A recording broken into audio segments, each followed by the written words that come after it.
Hello good morning viewers. வாங்க இன்றைக்கி நம்ம பார்க்க போகிறது காடை பிரியாணி. பாருங்கள், வெங்காயம், பச்சை மிளகா, தக்காளி, புதினா, கொத்தமல்லி எல்லாம் ரெடியாக எடுத்து வச்சுருக்கோம். புதினா கொத்தமல்லி எல்லாம் கழுவி வச்சாச்சு. வெங்காயம் தக்காளி நறுக்கி வச்சாச்சு. இது 3 பத்தை தேங்காய், 4 பட்டை மிளகா அரைச்சி ரெடியாக இதே வச்சுருக்கோம் பிரியாணிக்கு. அடுத்தது இது பார்த்திங்கன்னா இஞ்சி பூண்டு பேஸ்ட்டு அரைச்சி அதுவும் ரெடியாக எடுத்து வச்சாச்சுங்க. 1 டம்ளர் தயிர் எடுத்து வச்சுருக்கோம். 2 டம்ளர் அரிசி நல்லா கழுவி ஊற வச்சுருக்கோம். ஒரு 3/4 கிலோ காடை எடுத்து ரெடியாக வச்சுருக்கோம்.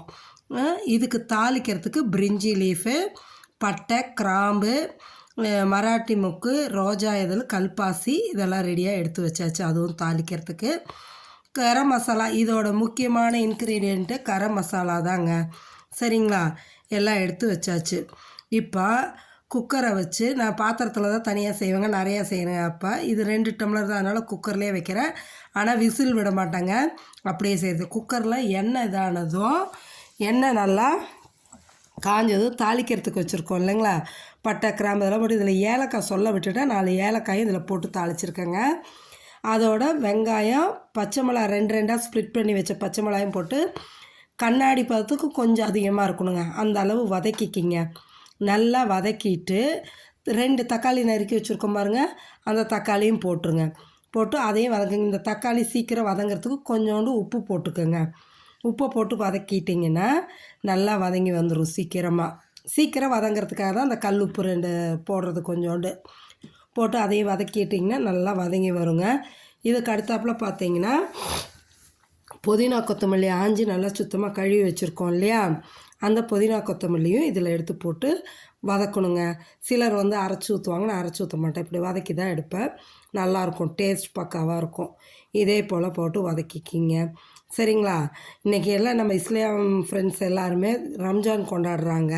அதனால் நம்ம வீட்லேயும் நம்ம செய்வோமே, அதுதான் காடை பிரியாணி செய்கிறோம். சரிங்களா?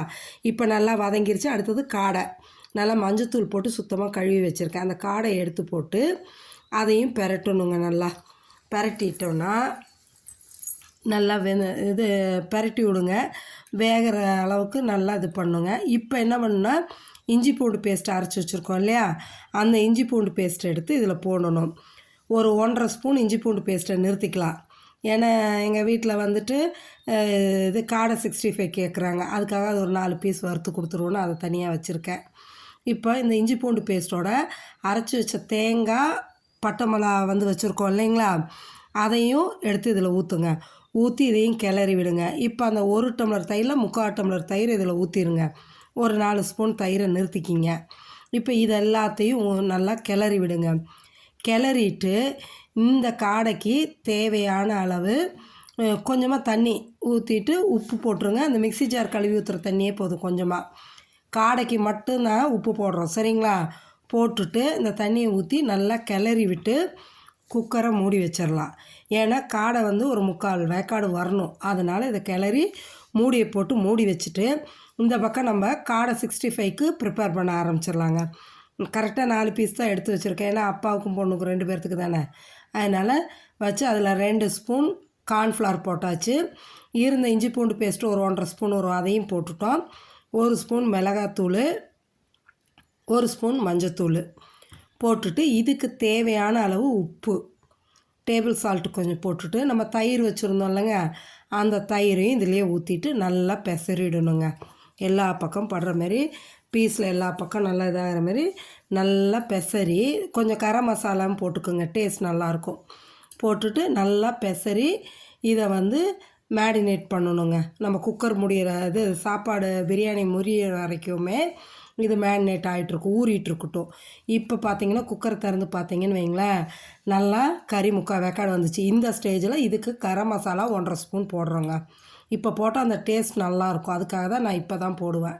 3/4 வேக்காடு கறி இந்த கரம் மசாலா போட்டு கிளறி விடுங்க. கிளறி விட்டுட்டு இதில் எவ்வளோ தண்ணி இருக்குது பாருங்கள். கறி தண்ணி விட்டுருக்கோம். அந்த இதில் பார்த்தீங்கன்னா இப்போ 3/4 வேக்காடு கறியும் அந்த தண்ணி இருந்தது இல்லையா, இப்போ நம்ம 1 டம்ளர் அரிசிக்கு 3 டம்ளர் தண்ணிங்க. நான் 2 டம்ளருக்கு 6 டம்ளர் தண்ணி, 5.5 டம்ளர் ஊற்றிருக்கேன். 1/2 டம்ளர் இருந்ததில்ல, அதனால் 5.5 டம்ளர். ஏன்னா நான் பிரியாணி அரிசியில் செய்கிறது இல்லைங்க, பொன்னி அரிசியில் செய்கிறேன். நான் பிரியாணிக்கு என்றைக்குமே பிரியாணி அரிசி போட்டு செய்கிறதில்ல, பொன்னி அரிசியில் தான் செய்வேன். தண்ணி ஊற்றி இந்த தண்ணி நல்லா கொதிக்கணுங்க. கொதிக்க வரும்போது இந்த ஊற வச்ச அரிசியை தண்ணியை சுத்தமாக வடித்து அரிசி எடுத்து போடுங்க. போட்டு இப்போ இந்த சாப்பாட்டுக்கு தேவையான உப்பை மட்டும் போடணுங்க. அந்த சாப்பாட்டுக்கு அரிசி போட்டிருக்க அளவு 2 டம்ளர் அரிசிக்கு எவ்வளோ உப்போ அதை மட்டும் போட்டு சும்மா ஒரே ஒரு தடவை நல்லா கிளறி விட்டுட்டு குக்கரை மூடிடலாங்க. அதாவது வெயிட் போடக்கூடாது, சும்மா தான் மூடணும். சரிங்களா? வெயிட் போட்டுறாதீங்க. இப்படியே கிளறி சும்மா கிளறினோம்னா உடையும் அரிசி. அதனால் சும்மா லேசாக கிளறி விட்டுட்டு குக்கரை மூடி விட்டுடுங்க.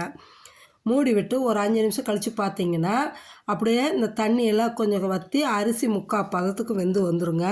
எப்படி உங்களுக்கு சிம்பிளாக சொன்னால் இந்த பாருங்கள், பொங்கலோட ஸ்டேஜ் தண்ணி இருக்கும். அப்படியே அமுத்தி பார்த்திங்கன்னா மேலே தண்ணி நிற்கும். இந்த ஸ்டேஜில் தான் குக்கரை மூடி நீங்கள் வெயிட்டை போட்டுருங்க. வெயிட்டை போட்டு ஃப்ளேமை வந்து சிம்மில் வச்சு 10 நிமிஷம் விட்டுருங்க. இந்த பக்கம் ஆனியன் ரைத்தா ரெடி. ஒரு கேரட்டு சின்னதாக, ஒரு சின்ன மரநெல்லிக்காய், வெங்காயம் எல்லாம் நறுக்கி கொத்தமல்லி தழை போட்டு உப்பை போட்டு தயிர் ஊற்றி வச்சாச்சு. ரைத்தா ரெடி. இது 10 நிமிஷம் ஆயிடுச்சு. குக்கர் பிரியாணி இறக்கியாச்சுங்க. வானல் வச்சு ஒரு 4 கரண்டி எண்ணெய் ஊற்றி அந்த காடை 65 ரெடி பண்ணி வச்சுருக்கோம்ல, மேரினேட் பண்ணியிருக்கோமே, அதை எடுத்து இந்த வானலில் 2 பீஸாக போட்டு வறுத்து எடுங்க. நீட்டாக சீக்கிரமாகவே ஆகிடும். ஏன்னா காடை சீக்கிரம் வெந்துடும். அதனால் எண்ணெய் காயிற வரைக்கும் ஃபுல் ஃப்ளேம் இருக்கட்டுங்க.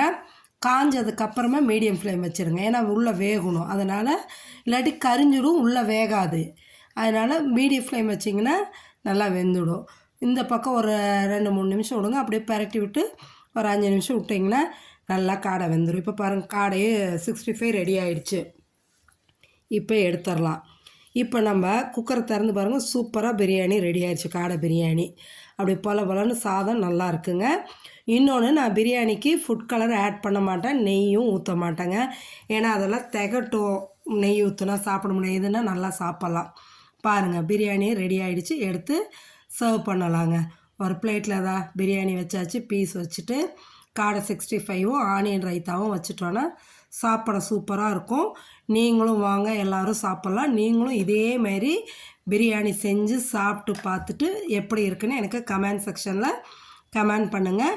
எல்லோரும் ஷேர் பண்ணாமே சப்ஸ்கிரைப் பண்ணாமே பார்க்குறீங்க.